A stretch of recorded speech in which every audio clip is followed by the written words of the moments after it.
I'm Cassidy Thornton, 28 years old, and 3 weeks ago, my father stood up at our family reunion, grabbed the microphone, and said something about me in front of 68 relatives that I will carry with me for the rest of my life. We only have one daughter we're proud of.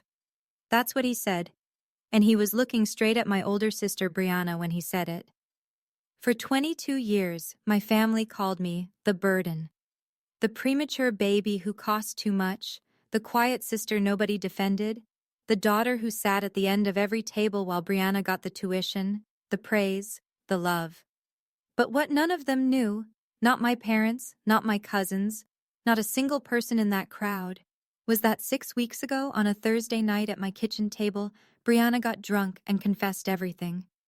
The money she'd stolen from our parents, the nursing degree she'd faked, the lies she'd been feeding the family about me since I was 14, and I recorded all of it, 14 minutes that would shatter 22 years of silence.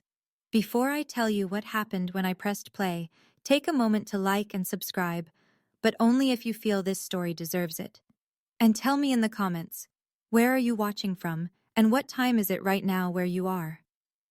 Now let me take you back 22 years, to a January night in Georgia, when I arrived in this world 6 weeks too early, and became the debt my family never wanted to pay. I came into this world 6 weeks early, on a Tuesday night in January, in a hospital 40 minutes from our house, because the closer one didn't have a NICU. My lungs weren't ready, my heart wasn't ready, nothing about me was ready. 3 weeks in the neonatal intensive care unit, $87,000 in medical bills. My parents had just closed on their first house 2 months before. My dad, Glenn, was driving trucks for a regional freight company. My mom, Jolene, had quit her receptionist job to stay home with my sister Brianna, who was 3. I know the exact dollar amount because my mother made sure I'd never forget it. She told the story at every Thanksgiving, every Christmas, every family gathering where there was an audience. Cassidy almost bankrupted us before she could even open her eyes, she'd say. Then she'd laugh, and the relatives would laugh, and I'd sit there holding my fork so tight my knuckles went white. When I finally came home from the hospital, small and fragile and wrapped in a yellow blanket, my sister Brianna looked at me in my crib and asked our mother a question that became the Thornton family's favorite joke for the next 2 decades. Can we send her back? Everyone laughed. My dad, my aunts, my uncles, even my grandmother Edith, though I'd learn later that she stopped laughing long before anyone else did. That question, can we send her back, followed me through every birthday, every report card, every holiday dinner. Brianna would say it when I spilled juice. My dad would say it when I got carsick on road trips. My mom would whisper it to her sister Ruth on the phone when she thought I couldn't hear. But I always heard. Growing up, I learned the rules of our family early. Rule 1, Brianna comes first. Rule 2, if something goes wrong, it's probably Cassidy's fault. Rule 3, don't complain about rules 1 and 2. When I was 10, I won first place in the county writing contest. My English teacher, Mrs. Hadley, called the house to congratulate my parents. My mom forgot to come to the award ceremony. That same week, Brianna placed 3rd in a school track meet, and we all went out to Olive Garden to celebrate.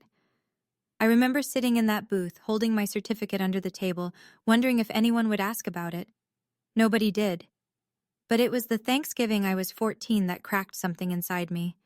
Brianna told my mother, with tears in her eyes, because Brianna always knew exactly when to cry, that I'd stolen our grandmother Edith's gold pendant necklace, the one Grandma wore in her wedding photo, the one she'd promised to pass down.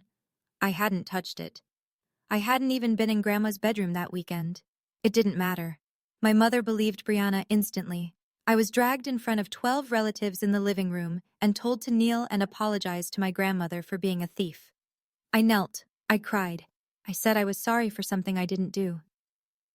2 weeks later, the necklace turned up in Brianna's dresser drawer. My mother's explanation? It must have gotten mixed in with the laundry. Nobody apologized to me. Not my mother, not Brianna, not anyone. That night, I found my mother's old journal in the hallway closet. I don't know why I opened it. Maybe I was looking for proof that she'd loved me once. Instead, I found this line, dated the year I was born. Sometimes I wish we'd stopped at 1. I read it 7 times. I kept hoping the words would rearrange themselves. They didn't.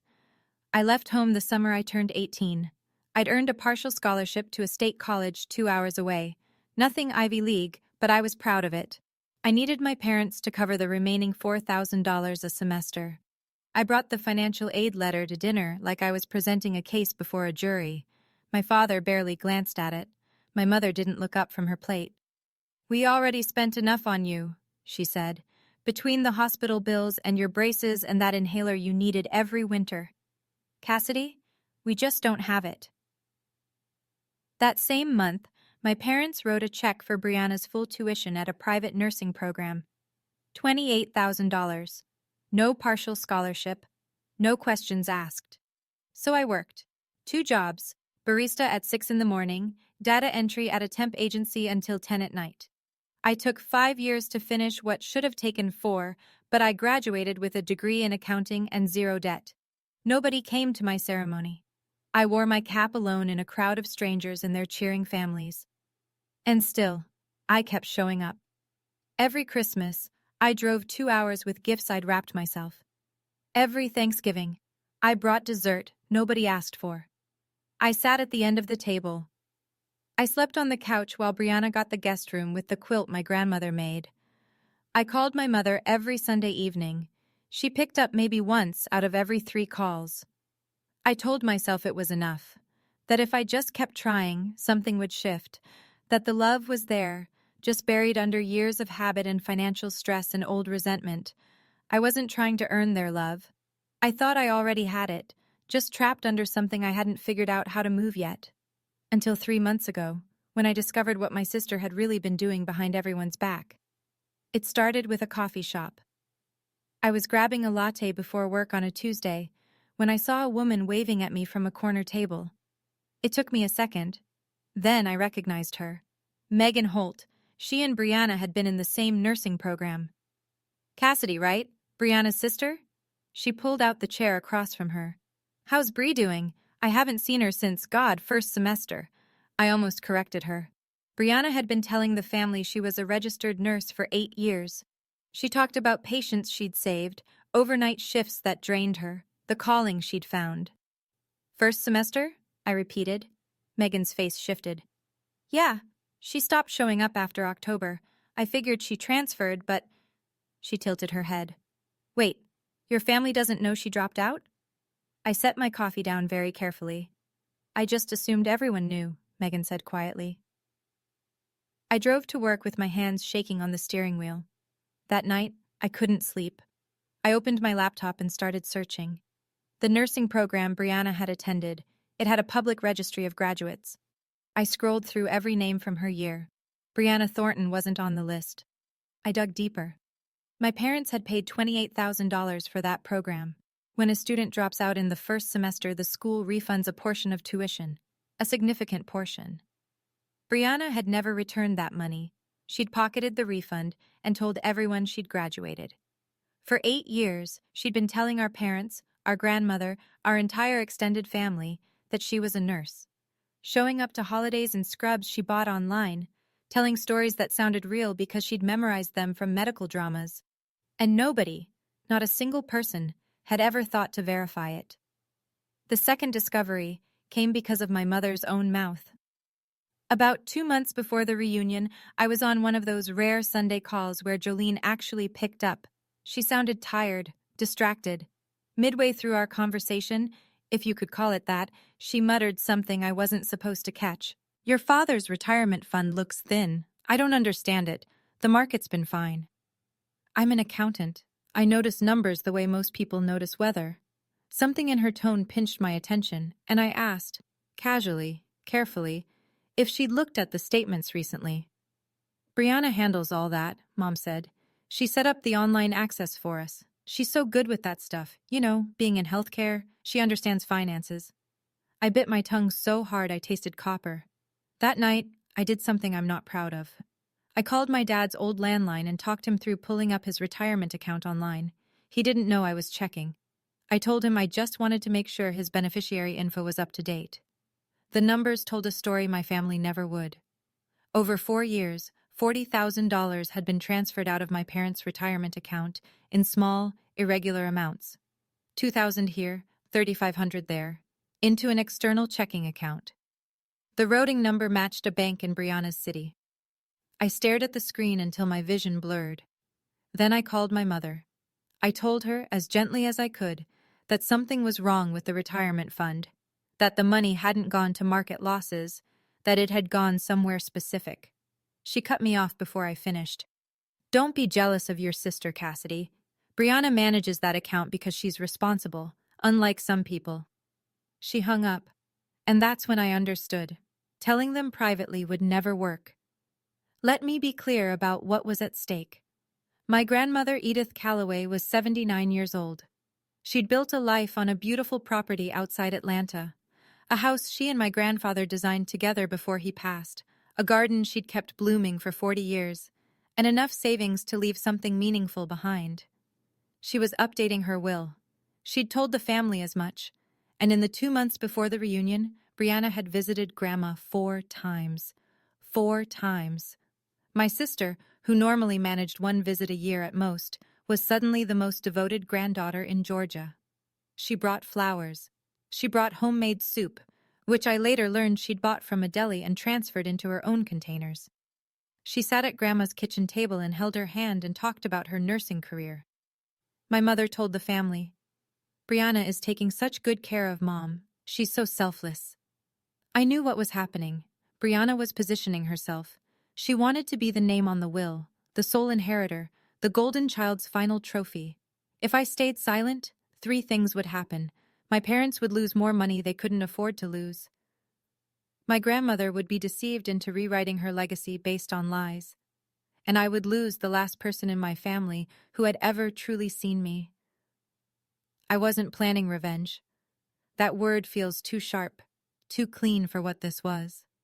I was trying to protect my grandmother from the same person who'd stolen from my parents, lied about her education, framed me for theft when I was 14, and spent 22 years making sure I never had a seat at the family table.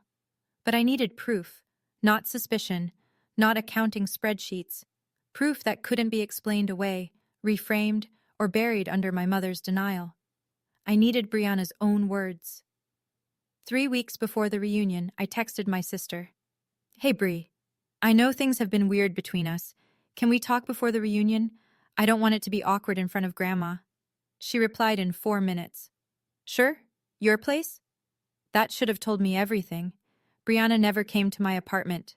She thought my neighborhood was beneath her. But the reunion was 3 weeks away, and she needed me quiet and cooperative in front of Grandma Edith. A quick visit to pacify the difficult sister, worth the drive. She showed up on a Thursday evening in a silk blouse and designer jeans, carrying a bottle of Pinot Grigio. She hugged me at the door, tight, performative, and immediately started scanning my apartment with that pitying look she'd perfected. "It's cozy," she said. The word dripped. I opened the wine. I poured her glass fuller than mine.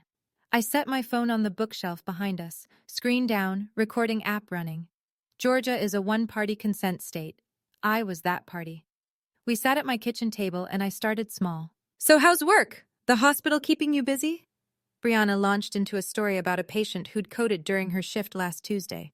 She told it with hand gestures, pauses, vocal inflections, the whole performance. She'd always been good at this, making fiction feel like memory. I let her finish. Then I said, as casually as I could, "That's crazy. Hey, I actually ran into Megan Holt last month, your old classmate. She said something kind of weird." Brianna's wineglass paused halfway to her lips. "Megan talks too much," she said. Her voice dropped half an octave. And I knew. The mask had a crack. I didn't push immediately. I poured more wine. I let the silence work.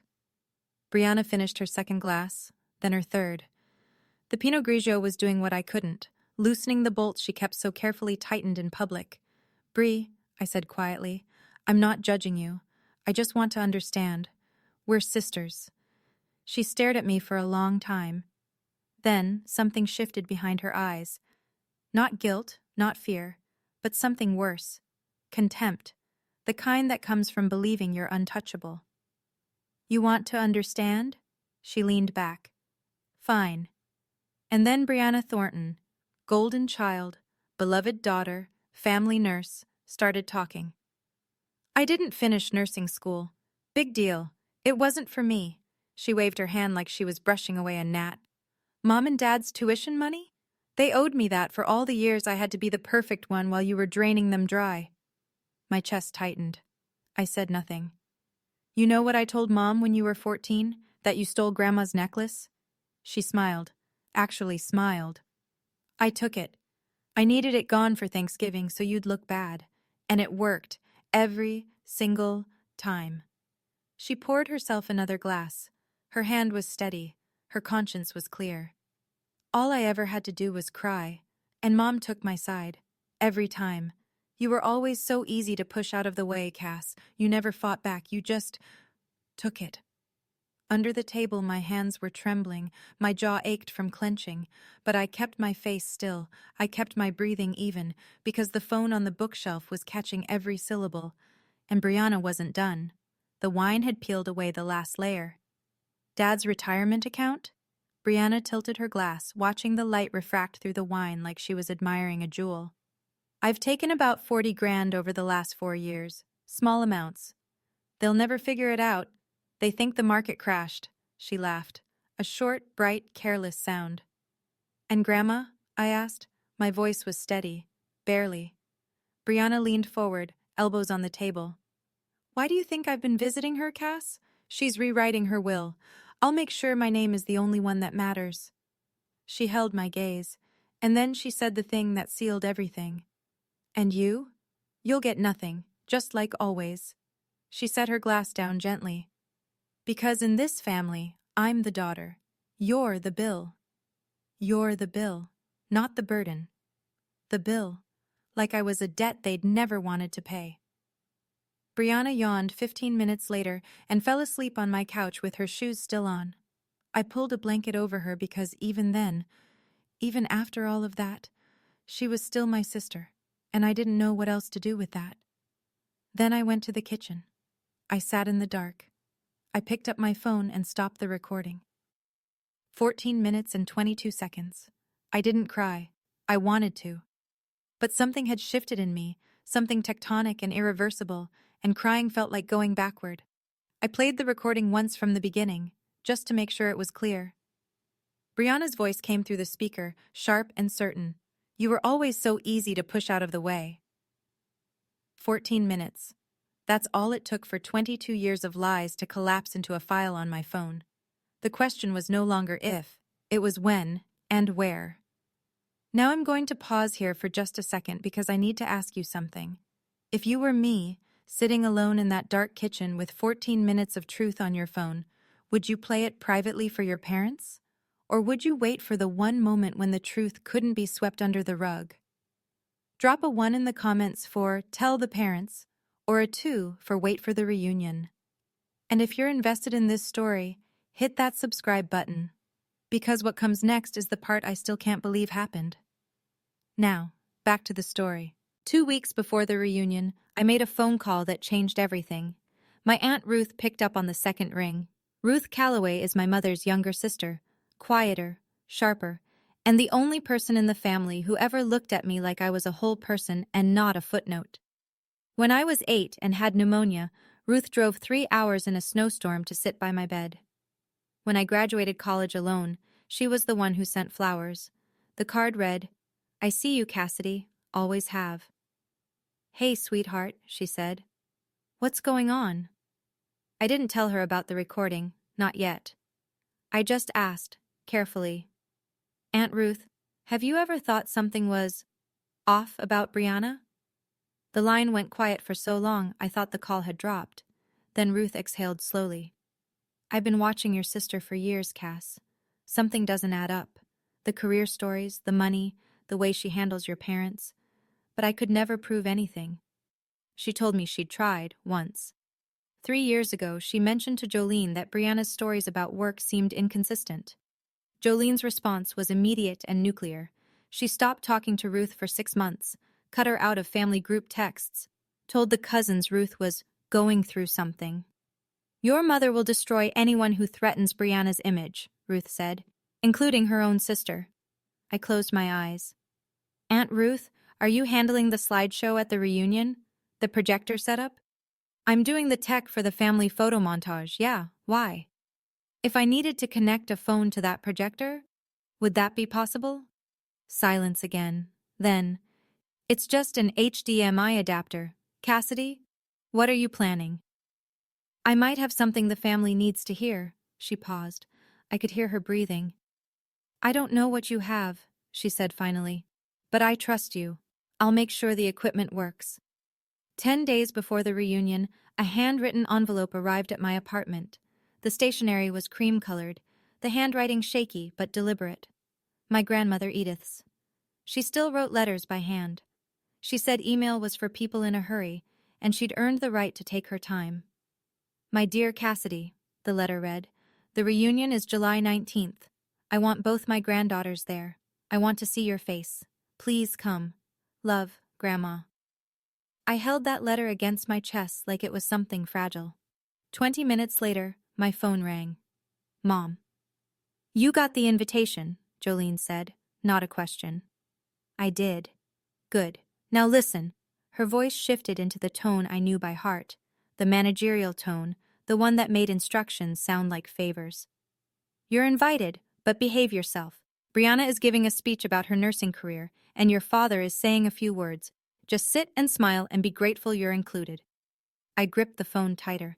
I'll be there, Mom. And wear something decent, Cassidy. Last time you looked like you didn't even try. I said nothing. Oh, and Mom is making some big announcements at the reunion, Jolene added, almost casually. Family decisions, important ones. So just don't make it about you. She hung up before I could respond. She always did.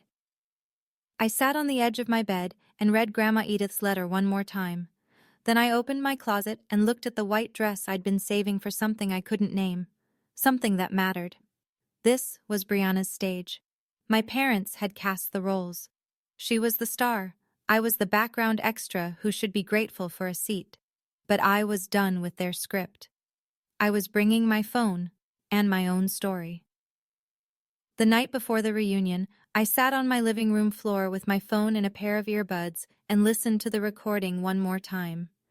Brianna's voice filled my ears, close and clear and cruel. You were always so easy to push out of the way. I heard myself asking about Grandma, my voice thin and careful. And then Brianna. You'll get nothing.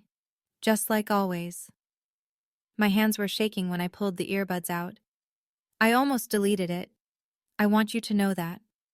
My thumb hovered over the trash icon for 10 full seconds, and every year of conditioning screamed at me to keep the peace, to swallow it, to be the good daughter who never makes trouble.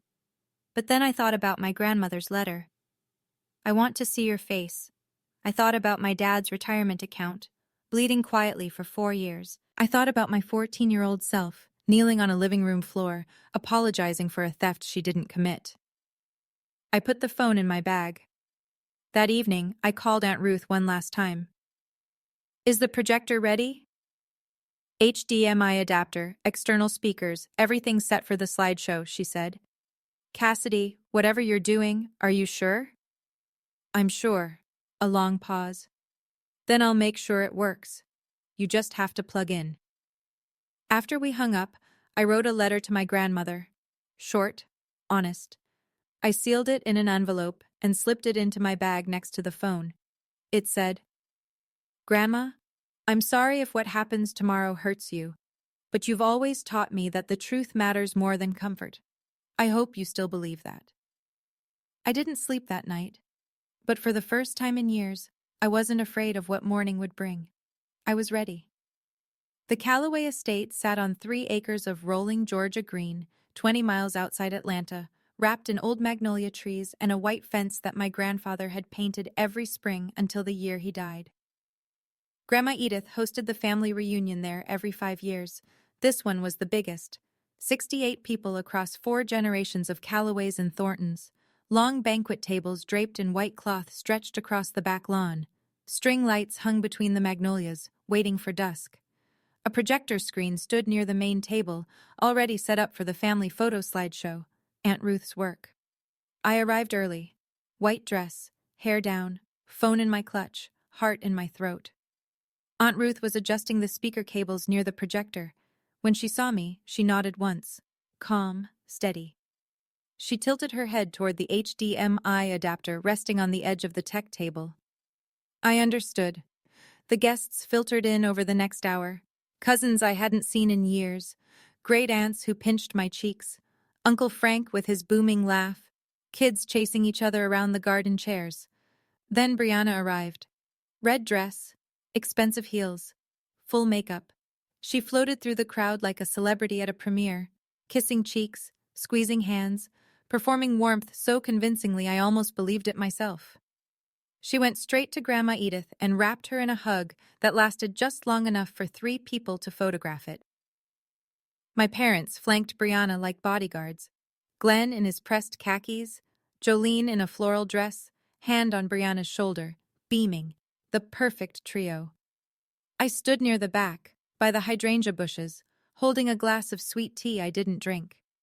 And Grandma Edith, mid-hug with Brianna, looked over her granddaughter's shoulder, found me in the crowd, and gave me a small, sad smile that broke something in my chest. Dinner was served at 6. Fried chicken, collard greens, cornbread, peach cobbler. The Callaway reunion spread hadn't changed in decades.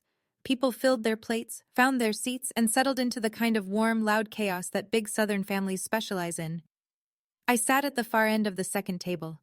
Nobody had assigned seats, but somehow the family geography always pushed me to the perimeter. After dinner, my mother stood up and tapped a fork against her glass. The conversations quieted. Before we do the slideshow, Jolene announced, Brianna has something she'd like to share. Some of you know she's been doing incredible work as a nurse. Bree, honey, come on up. Applause. Warm, encouraging, trusting applause from 68 people who had no reason to doubt. Brianna walked to the front with the ease of someone who'd rehearsed this in the mirror. She took the wireless mic from Ruth's tech table and smiled. The practiced, symmetrical smile that had gotten her out of every corner she'd ever been backed into. Thank you, Mom. She pressed a hand to her chest. Nursing has been the most rewarding experience of my life. Last month, I helped a patient recover from a stroke. She held my hand and told me I saved her life. People murmured with admiration.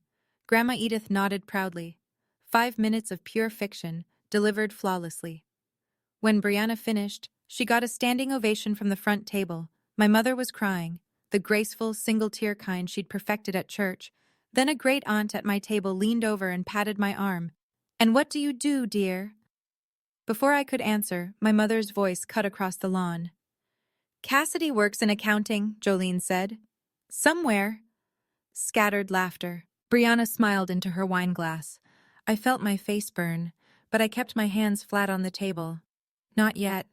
The sun was sinking behind the magnolias when my father stood up. Glenn Thornton was not a natural speaker. He was a quiet man who'd spent his life driving trucks, watching ESPN, and agreeing with whatever Jolene told him was true. But tonight, Jolene had given him a script, and he read from a folded piece of paper she'd tucked into his shirt pocket before dinner. "I want to thank everyone for being here," he started. His voice was thin through the mic. This family means everything to us."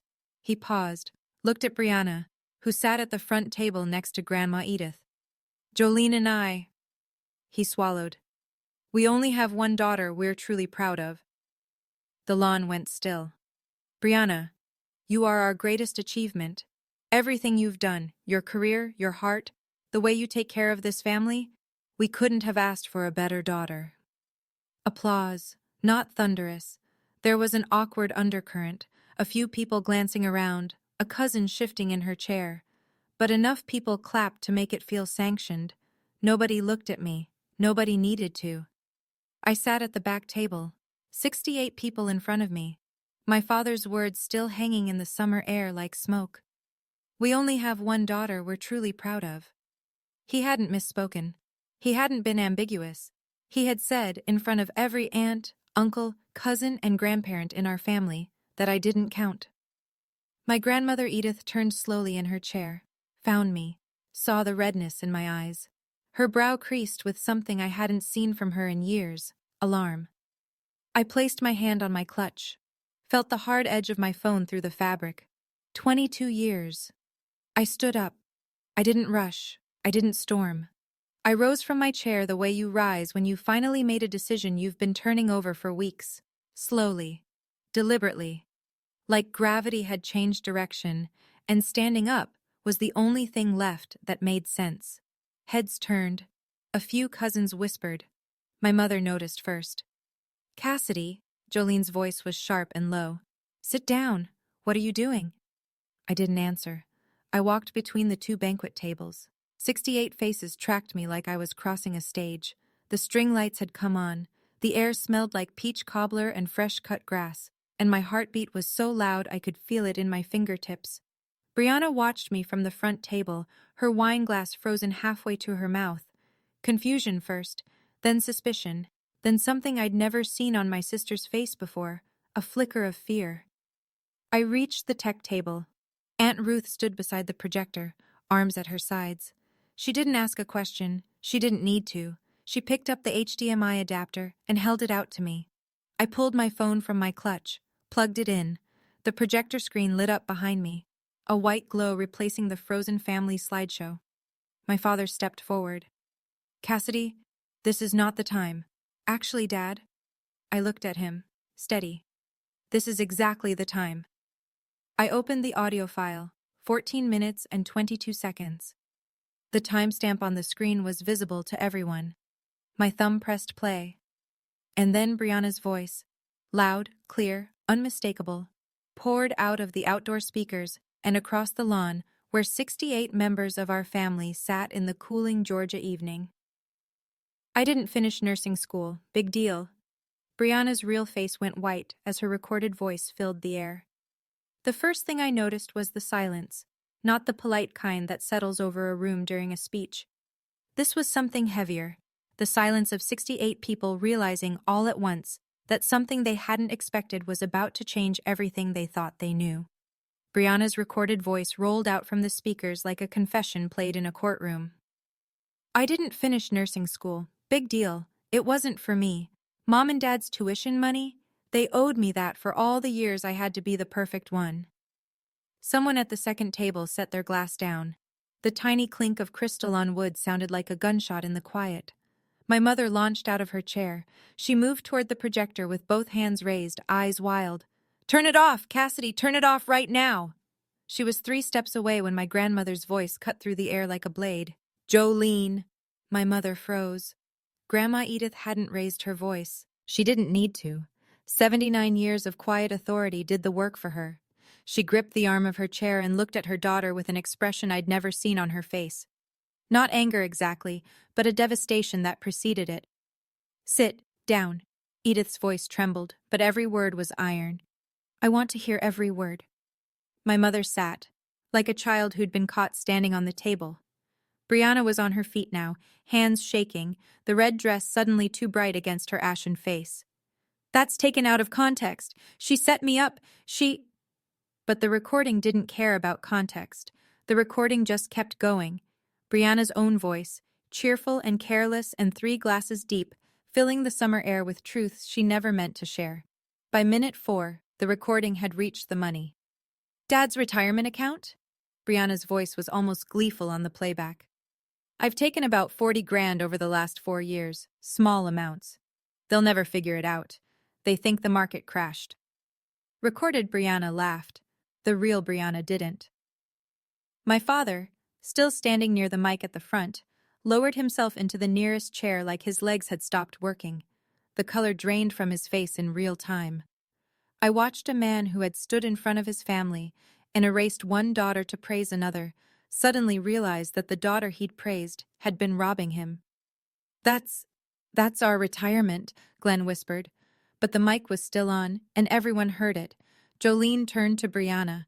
Tell me that's not true. Her voice cracked down the middle. Tell me, Brianna. Mom, I can explain. It wasn't like that. I was going to pay it back. The recording cut her off. Brianna's own voice again, bright and unbothered. Mom believes everything I say. All I have to do is cry and she takes my side. My mother's hand went to her mouth. A sound came out of her. Not quite a cry, not quite a gasp, something between the two that I think only happens when you hear your own manipulation described to you by the person who weaponized it. Around the tables, the reactions rippled outward. Uncle Frank crossed his arms and shook his head slowly. A cousin's wife leaned over and whispered something urgent to her husband. Two of the older aunts exchanged a look that carried 30 years of suspicion finally confirmed. And Grandma Edith sat perfectly still, her hands folded in her lap, listening to every word with the careful attention of someone assembling a verdict. Then came minute 6. And the necklace. "You know what I told Mom when you were 14? That you stole Grandma's necklace?" Recorded Brianna's voice was warm with wine and self-satisfaction. "I took it. I needed you out of the picture for Thanksgiving, and it worked." The sound that came from my grandmother was small, but it stopped everything. Edith pressed her hand flat against the table. Her fingers were shaking. She turned and looked at me, not with pity, but with a horror that told me she was reliving that Thanksgiving. The 14-year-old girl on her knees, apologizing for a crime she hadn't committed. The granddaughter she'd watched be humiliated while the real thief stood beside her, dry-eyed and smiling. "Oh, sweetheart," Edith whispered. I don't think anyone else heard her, but I did. The recording rolled on. Minute 7. "Why do you think I've been visiting Grandma? She's rewriting her will. I'll make sure my name is the only one that matters." Edith's grip on the table tightened until her knuckles went bone white. "And you?" Recorded Brianna leaned into the mic like she was sharing a secret. "You'll get nothing, just like always, because in this family, I'm the daughter. You're the bill." That was the moment Brianna ran. She shoved her chair back with a screech that tore through the quiet. She grabbed her purse, kicked off one heel, and half ran, half stumbled across the lawn toward the garden gate, her red dress catching the string lights. But the estate was 3 acres. The gate was far, and 68 people watched her every step. Cousin Marcus, 24, built like a linebacker, arms folded, was standing by the garden path. He didn't grab her. He didn't speak. He just stood there. And Brianna stopped. Behind her, Grandma Edith rose from her chair. My grandmother walked to the front of the gathering, the way women of her generation do when they've reached the limit of what they'll tolerate. Slowly, straight-backed, with a dignity that makes silence feel mandatory. Someone handed her the wireless mic. She held it with both hands. "I have spent 79 years building this family," Edith said. Her voice shook, but it carried. "And today I learned that the person I trusted most in it has been lying to all of us." She turned to me. "Cassidy." I couldn't breathe. "I owe you an apology." Her eyes glistened. "I watched them push you to the side for years. I told myself it would get better. I told myself your mother would come around. I should have spoken sooner. I should have fought harder for you, and I am deeply, deeply sorry." I pressed my lips together. I would not cry in front of 68 people. I would not.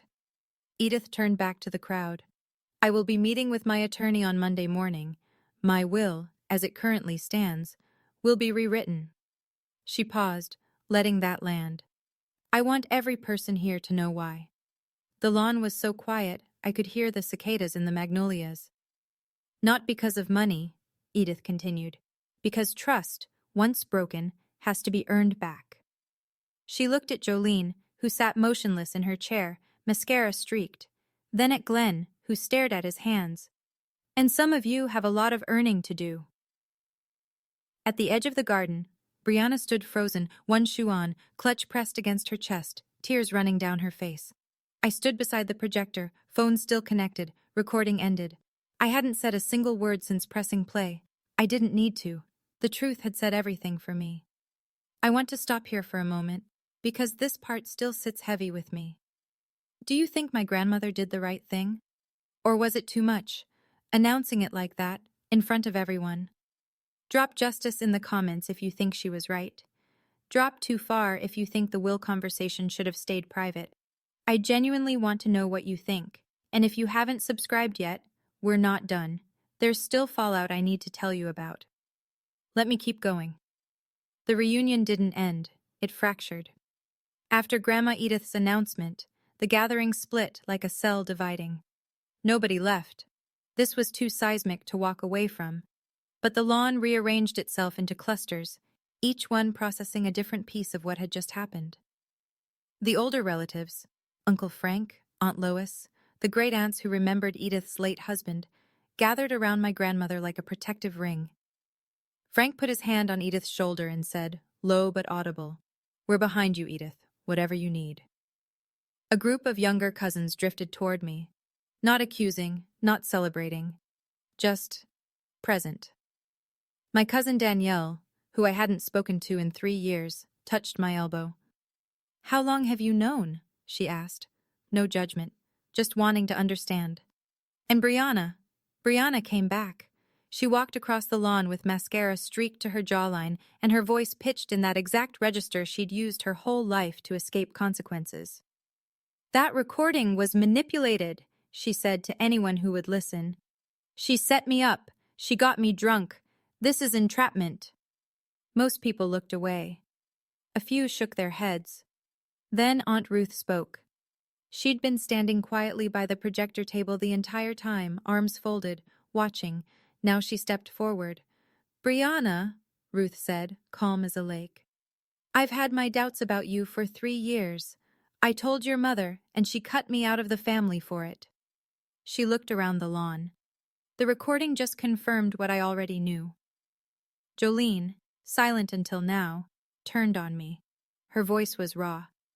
"How could you do this to your family, Cassidy?" I looked at my mother. 22 years of swallowed words sat in my throat. "I didn't do this, Mom. Brianna did. I just stopped hiding it." I found a quiet spot at the edge of the garden, near the stone bench where Grandma used to read to me when I was small enough to sit in her lap. The party noise was behind me. Fragments of urgent conversations, someone's child asking why Aunt Brianna was crying, the clink of dishes being cleared by people who needed something to do with their hands. My father found me there. Glenn stood a few feet away, hands in his pockets looking at the ground. His eyes were swollen. He didn't look like a man who'd just given a speech. He looked like a man who'd just had one given to him. "Did I really say that?" His voice was hoarse. "That we only have one daughter? You said it in front of 68 people, Dad." He winced like I'd touched a burn. "Your mother, she wrote those words. She put the paper in my pocket and told me what to say. And you chose to read them." He didn't argue. He didn't deflect. He just stood there, absorbing it, the way a wall absorbs a hit. "I'm sorry, Cassidy." His voice broke on my name. "I don't know how to fix this." I looked at him for a long time. This man who'd driven trucks for 30 years, who never spoke up at dinner, who let his wife and eldest daughter write the rules while his youngest daughter paid the price. He wasn't a monster. He was something almost worse, a bystander who loved me quietly and never once let that love be loud enough to matter. "I'm not asking you to fix it right now, Dad." I said it gently, not because he'd earned gentleness, but because cruelty had never been my language. "I'm asking you to stop pretending I don't exist." He cried. I'd never seen my father cry in 28 years. There was no hug, no resolution. Just 2 people standing in a garden, learning how to start from the wreckage. I was sitting on the porch steps when Grandma Edith came and lowered herself down beside me. She moved carefully. Her hip had been bothering her for months. But she refused my hand and sat on her own terms. For a moment, neither of us spoke. The evening had turned blue-dark.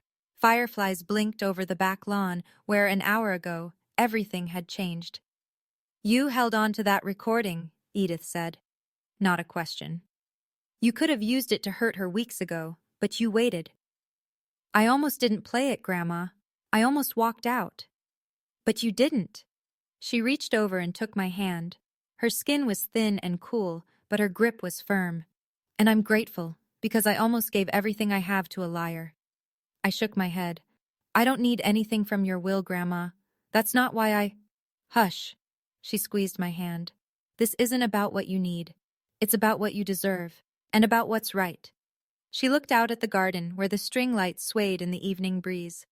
The guests were beginning to leave.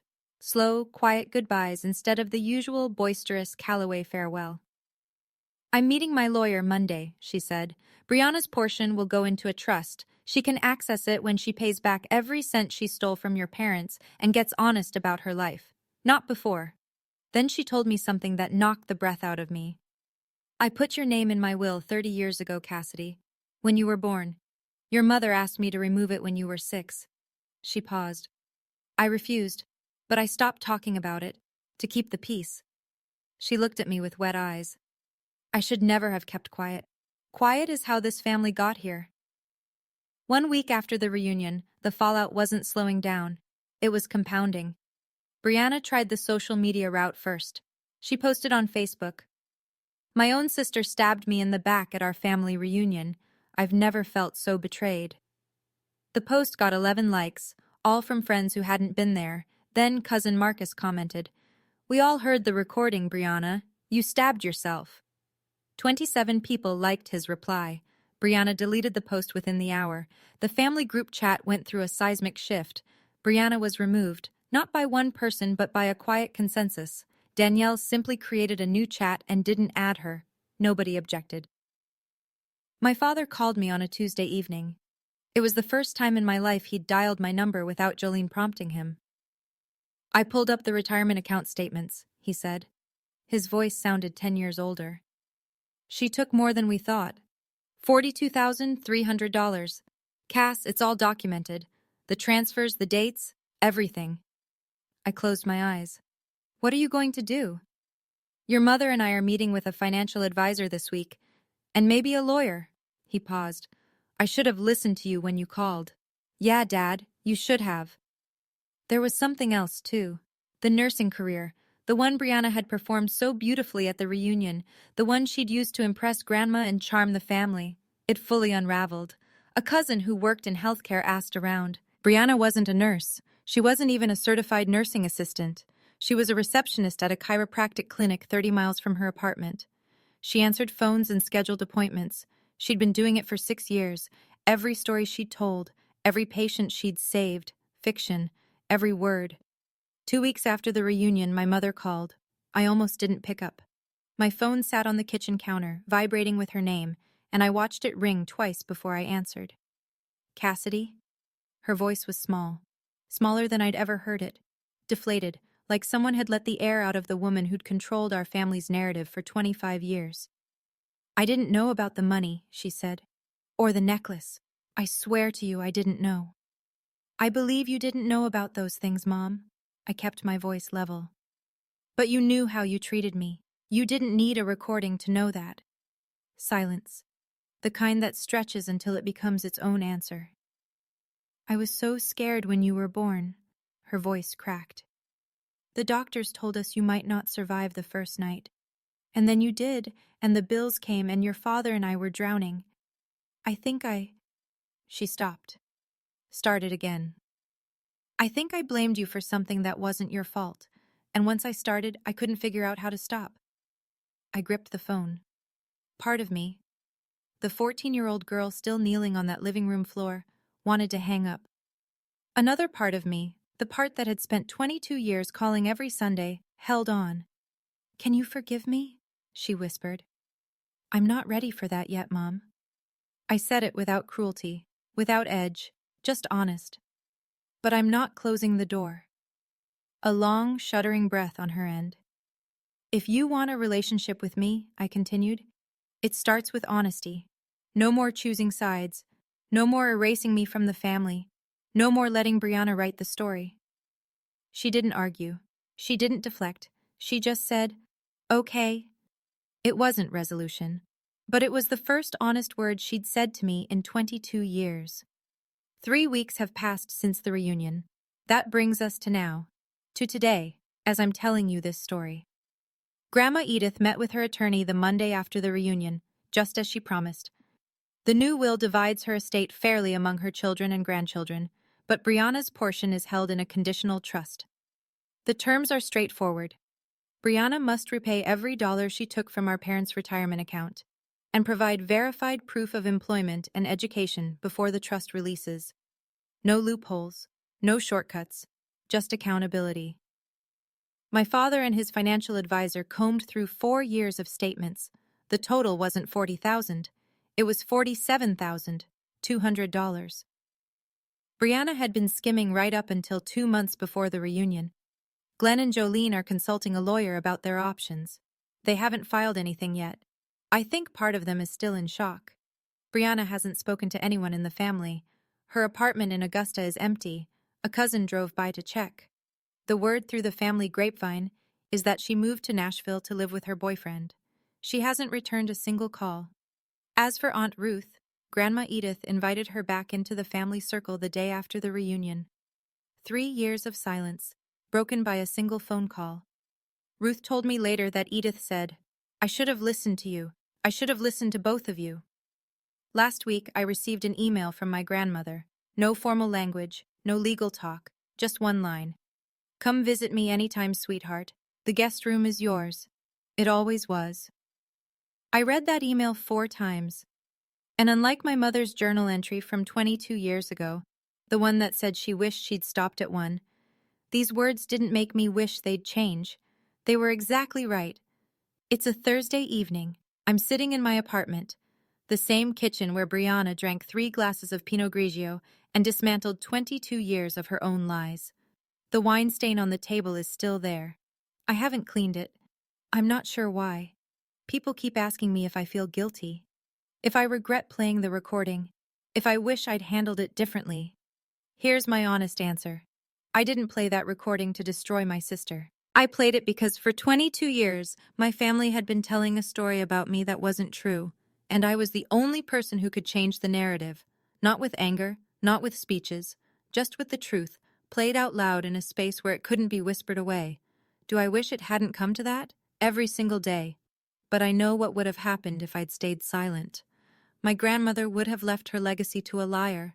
My parents would have lost more money they couldn't afford, and I would have spent the rest of my life sitting at the end of the table, hoping someone would notice I was there.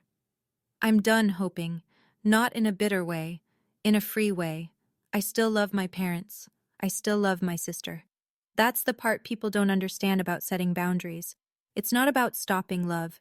It's about stopping the part where love gets used as a leash. My phone buzzes, a text from my dad. "Thinking of you today." 3 words. No apology, no grand gesture. Just acknowledgement that I exist. That I'm his daughter too. It's not perfect. It's not the family I wished for when I was 10 years old, pressing a writing contest certificate against my chest in an empty auditorium. But it's real. And real is enough for now. Last Saturday, I drove to Grandma Edith's estate. The reunion tables were gone. The projector was packed away. The string lights still hung between the magnolias, but they were off now. Just thin, dark wires against the Georgia sky. Grandma was waiting on the porch in her rocking chair, a pitcher of sweet tea sweating on the side table. She waved when she saw my car turn into the driveway, and something about that wave, small, eager, like a kid spotting a friend at school, made my chest ache in the best possible way.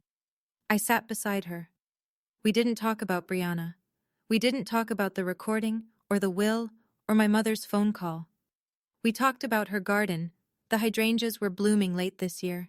We talked about my job. I'd been offered a small raise, and she clapped her hands like I'd won an Oscar. We talked about my cat, Penny, who had learned to open the kitchen cabinet and steal treats. Grandma laughed at that, a real laugh, the kind that crinkled her whole face and made her reach for my arm to steady herself. "Tell me about your life, sweetheart," she said eventually. "The real version, not the one your mother edited."